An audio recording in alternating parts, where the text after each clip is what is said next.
Hello, lovely people. Welcome to part two of my March reading wrap up. Dooby dooby dooby dooby dooby dooby dooby dooby dooby doo. Dooby dooby dooby dooby dooby dooby dooby dooby Sophie vlogs. In part one, I talked about all the books I read for Dewey-thon. I will link that down below in case you haven't seen. In this part two, I'm literally just going to tell you about everything else that I read. And it turns out I read quite a lot of stuff, so I'm going to try and be quite concise. I apologise if this becomes rambling. I'll start off with Pre-Raphaelites in Love by Daly because I mentioned this recently in my Pre-Raphaelite book recommendations video, so I'm just here to deliver on how the book actually turned out because I was only about this far into it when I told you about it initially. I really enjoyed this. This is looking at 5 Pre-Raphaelite painters and the women that they were involved with. That encompasses how it tends to do is that she opens with like a introductory sort of setting the scene of how the Pre-Raphaelites came to be, and then each chapter focuses on one of the artists, and usually there is like a predominant person focused on, so that will be usually the person who was their wife, but it will also cover the other women in their lives, such as women they had affairs with, their models, that kind of thing. I really enjoyed this. It has an interesting mix of quotes quite extensively from stuff like letters that they wrote, so you get quite a lot of like original source kind of stuff. And then Gay Daly does also insert quite a lot of her own opinions. Your interest in that side of it will vary. I know some people really don't like that. I found it interesting because sometimes her interpretations of things are very different to previous Pre-Raphaelite books that I have read and how those authors interpreted the exact same thing. So I found it interesting reading it with that knowledge of how we all interpret things differently and comparing those. I didn't always disagree. I didn't always agree with everything that she was like supposing about things. Even like it just comes down to like interpretations of like individual paintings and like where one person like Jan Marsh interpreted this painting as like this way and then she's interpreted it like completely differently, and isn't that the joy of art? DNF'd a book, and that was Territory of Light by Yuko Tsushima, and I felt bad DNFing this because it's such a short book, but I got halfway through and I just didn't care. I, for some reason, thought that I was going to love this, and there were bits that I liked. We followed this woman who has she's separating from her husband. She has a small child. They move into this apartment, and at the beginning I really loved it because there's all of this stuff to do with light, as you would expect from the title. There's time when the roof of the building is filled with water and she's looking at the way that the light is reflecting off of it. So there's these really beautiful moments in it, but a lot of it is very focused on the minutiae of her everyday. And I felt such a distance from the writing, and I've had this a few times with translated Japanese literature, and it makes me wonder if it is the translation or if it is a feature that is popular in this sort of genre. Because I would say some of the other books that I felt this way with are in sort of a, I would say, overlapping genre-wise with this, and perhaps I should learn from this and read different books. I don't know, but I found myself just so deeply not caring. And I didn't really like her because I felt like she was a bit mean to her child. And you know, you're just like, why am I here? It was only like a 200-page book or like something like that, and I just couldn't be bothered, so I DNF'd it. I read 2 books that are both about cities, which was an interesting focal point to have.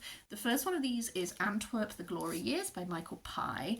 This was lent to me by my partner, and we actually had very similar reading experiences with this because The Glory Years, he does define a certain time period, 1507 to sort of mid to late 1500s. I don't really know anything about Antwerp, so I was very excited to learn about this city.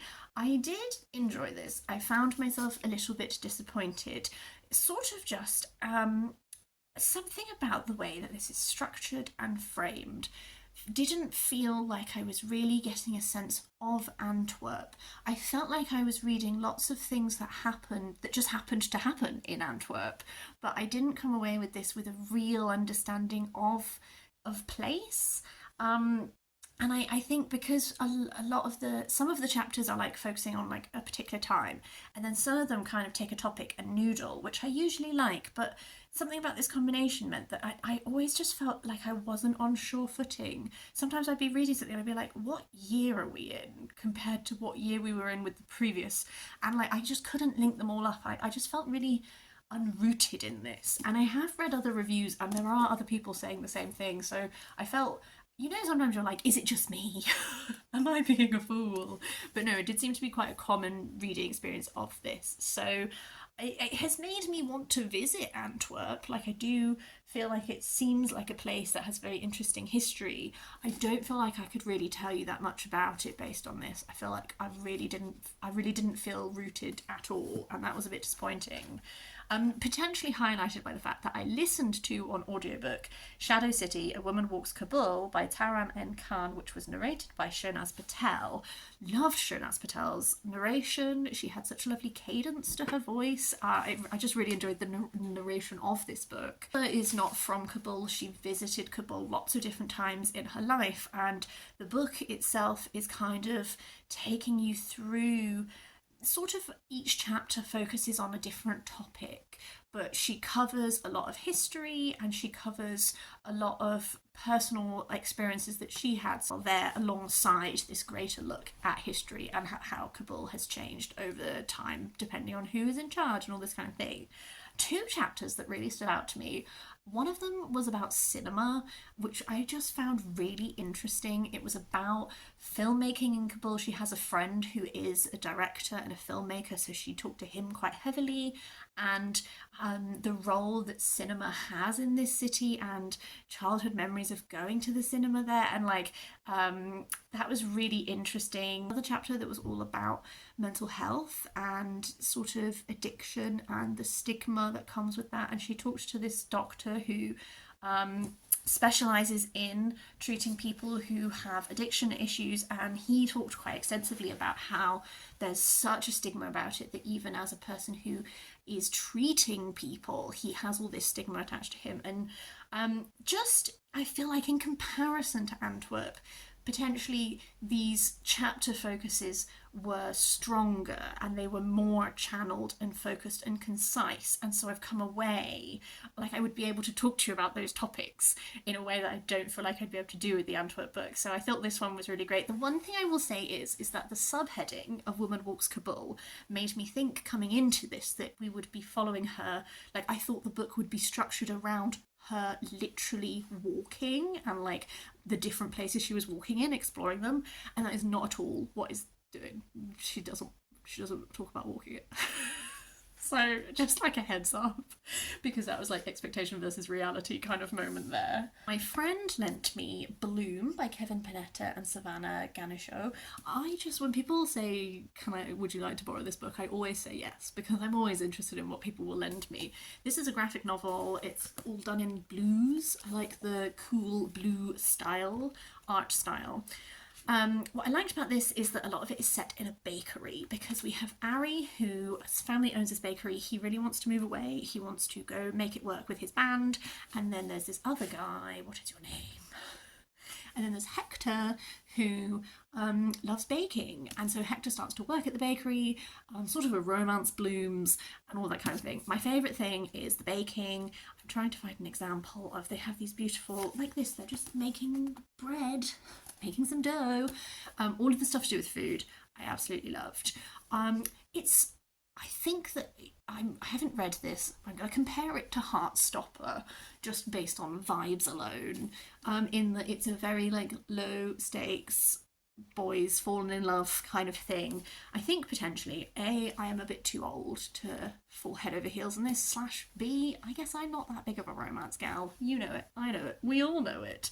So I thought it was sweet, but my friend and a couple of people that I know adore it and love it, and I didn't, but that's fine. Two non-fiction books. There's a lot of non-fiction in this because I read a lot of fiction for Dewey-thon, so I got all my non-fiction hit here. But two non-fiction books that actually I felt like unintentionally were a bit in conversation with each other actually are Bloody Woman by Lana Lopesi, which I read for my Read the World project for Samoa.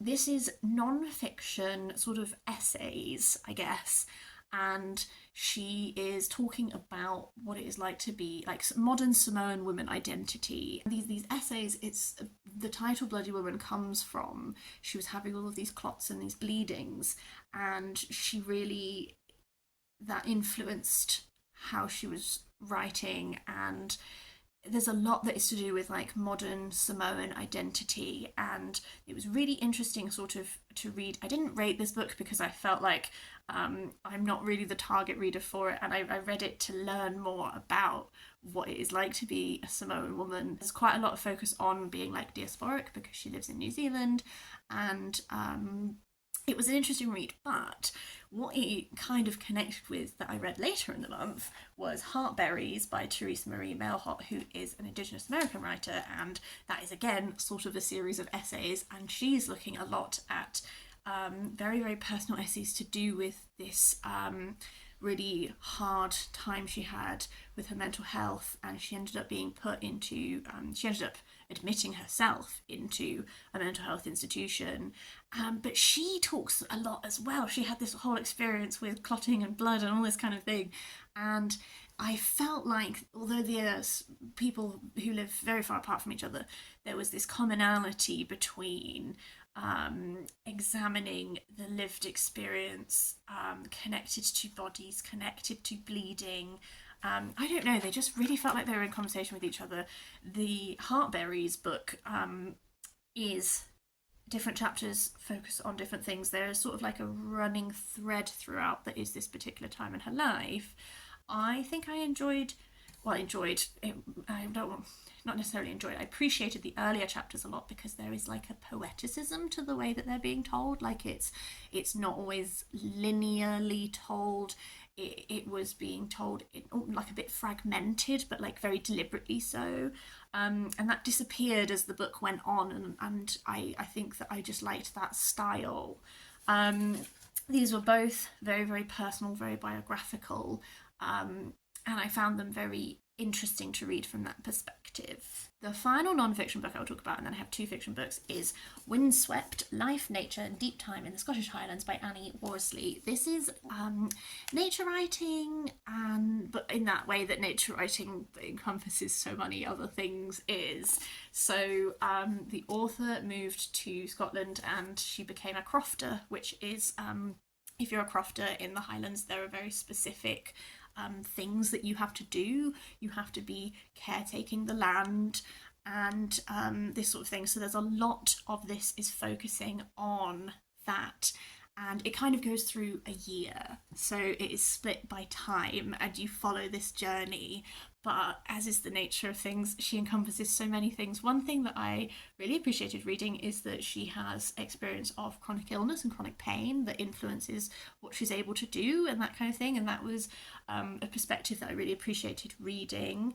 There's loads and loads of descriptions of nature, but there's a real focus on like ecology and preservation, because what they have to do as crofters is they have to put back into the land. They have to leave it better than they find it and all that kind of thing. And there's very different ways of doing that, and there's what historically has been done, and then actually like the impact that that can have. And so sometimes you need to undo impacts and all this kind of thing. So that was really interesting. It's very heavily descriptive. Like the plus side of that is that this imagery is so vivid, and she really, really paints a description of what she sees, and it's very colourful and all that kind of thing. Occasionally it was a bit overwritten for my taste. Like reading a whole book of it at times, I was like, oh boy, there's a lot of descriptive writing happening right now. But your preferences will come into play there. I can see people loving it. There's also pictures in it, which is great. I love pictures. So then when she's describing things, you can get to see exactly what she's talking about, and I really like that. So a very interesting piece of nature writing. Let's go on a book I didn't really like, and then I'll end on a book that I did like. I'm really sad about this. I thought I was going to love this book. I thought this was going to be 5 stars. It's The Half-Life of Valery K by Natasha Pulley. I won this book. Natasha Pulley has signed this book because I won it on a Twitter giveaway. So I won a signed copy. I didn't like it. Didn't like it at all. I have enjoyed all of Natasha Pulley's other works that I have read. Normally, Natasha Pulley has been doing writing that is ostensibly historical fiction, but there are like magical elements or elements that are beyond the rules of our world and all that kind of thing. This is a step away from that in that this is just entirely historical fiction. It is set in Siberia in 1963. Our main character, Valery, is in a Siberian gulag, and then he is taken out of that and he is taken to this other place, and he is because he's a nuclear scientist and they wish to use him. So then he begins this process of time at this place, and you become aware that maybe there is other things happening here and maybe not everything is as it seems, and there is a KGB agent and sort of a romance develops. One thing I will say is that reading this, I felt very aware of the Natasha Pulley formula in a way that I have not been as aware of while reading her other books. It's one of those things where I can look at her books and be like, yeah, these are all male-male romances where we have a guy who's really physically burly but is like a little soft potato inside, and a guy that you wouldn't think is who is very like physically weak but is like a flinty man of steel. And I'm like, yeah, theoretically I do know that all of her books fall into this trap. I felt it so hard with this one. I think because I wasn't a fan of some of the stuff that was happening in this, and I will come on to that in just a moment, it really highlighted to me the way that this falls into that same plot trope that is like, we know I'm not that big of a romance reader. What I have historically really liked about Natasha Pulley's writing is the world building. She has beautifully descriptive writing. She still has this here. It's just weird to have beautifully descriptive writing that's about like a gulag, you know?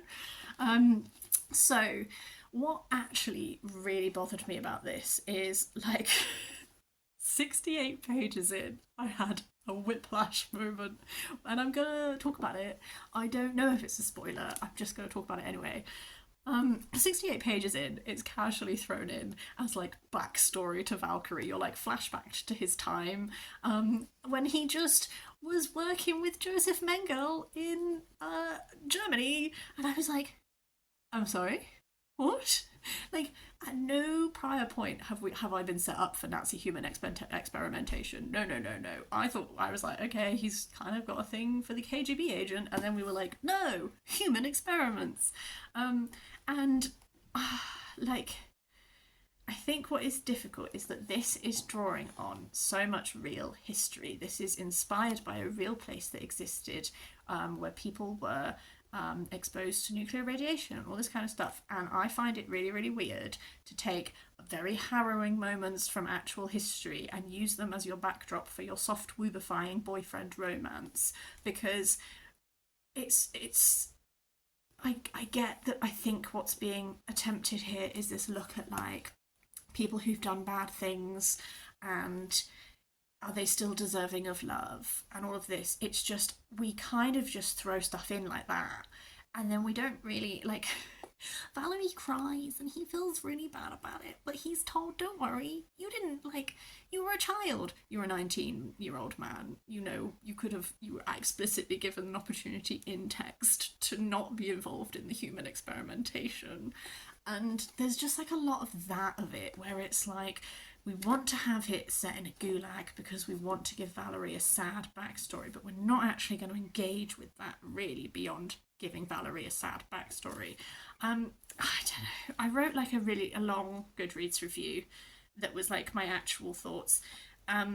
So much of what this is, I think that beautiful Natasha Pulley, heavily descriptive writing didn't work for me in this situation where we're trying to deal with such real horrors of reality and what humans would do to each other, because it didn't really delve into it enough for me. It was trying to have it all, I think, in a way that I didn't feel like worked for me. I'm gonna do another spoiler now, and I'm sorry, please skip ahead a smidge if you don't want to know, but like, it's not like a huge spoiler. It's just at one point like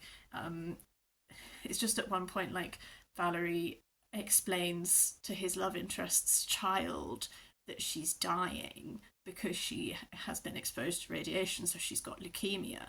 And it's like seemingly supposed to be this really touching moment when he explains to a child that she's going to die, but at no point has he asked her parents if they're okay with him explaining this to her. Her parent is sat in another room processing the fact that he now knows his child is dying. Like, that's not a romantic relationship building moment in my brain. I think I'm a minority because there's loads of 5-star reviews for this. People seem to love it. Maybe because I don't come to Natasha Pulley for that formulaic little romance thing. It's just I didn't like it. And then I have since gone and read reviews of her new book, The Mars House, because I was like, oh, I don't actually know what this book is about. Maybe because I didn't like this one, I should look and see if I do want to read it. And the description of that did not actually appeal to me at all. And then I read reviews of it, and there are reviews that are raising some, I think, extremely valid critiques.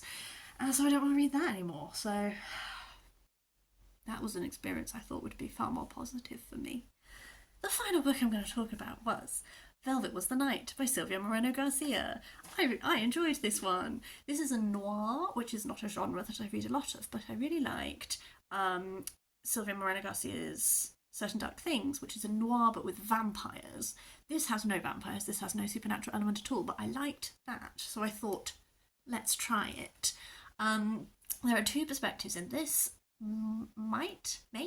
I'm sorry, I usually Google how to pronounce people's names, and I didn't, and I apologise. She is like just a secretary, she's bored, she reads lots of these junky romance comics. Her roommate, her person who lives opposite her, her neighbour, goes missing, and she becomes embroiled in the search for her neighbour, but it turns out quite a lot of other people are also searching for her because she might have something that some people want. And the other perspective is Elvis, who is part of this gang, and we're exploring a lot of Mexican history that I didn't know about, so that was really educational to learn about. Music is a big thread in this because it's set in like the 60s, so there's a lot of like, Elvis is named after Elvis, but there's a lot of talk about music that I really, really enjoyed. And this sort of like noir, sort of slow burn kind of genre thing, similarly to Certain Dark Things. This is one of those narratives that is very, very slow, and then you reach a point and then everything like kicks off. I like how Silvia Moreno Garcia paints characters. I feel like she's very deliberate about the characters that she paints, and I didn't always like Mate. I found her irritating in a way that I think I was very much supposed to. Sometimes I found her perspective particularly a bit repetitive about the types of things that she would think about and we would talk about and that we would do. So that was sort of like my downside. But by the end, I was very immersed, and I was sort of, I felt like by the end I was like, I get it, Silvia. I get what you're trying to paint, and I get that you're being very deliberate and how you want these characters to be this way. Like it's very purposefully done. I think noir is a genre that I am not necessarily going to read that much more of because it's not really my jam, but I do want to read everything that Silvia Moreno Garcia has written, so I'm glad I read it. That's everything. Turns out I read quite a lot in March. I would, as per usual, really love to hear your thoughts on any of these. Please do leave me a comment down below if you fancy a little chat. Otherwise, I hope you're having a really lovely day, and I will see you next time for something different.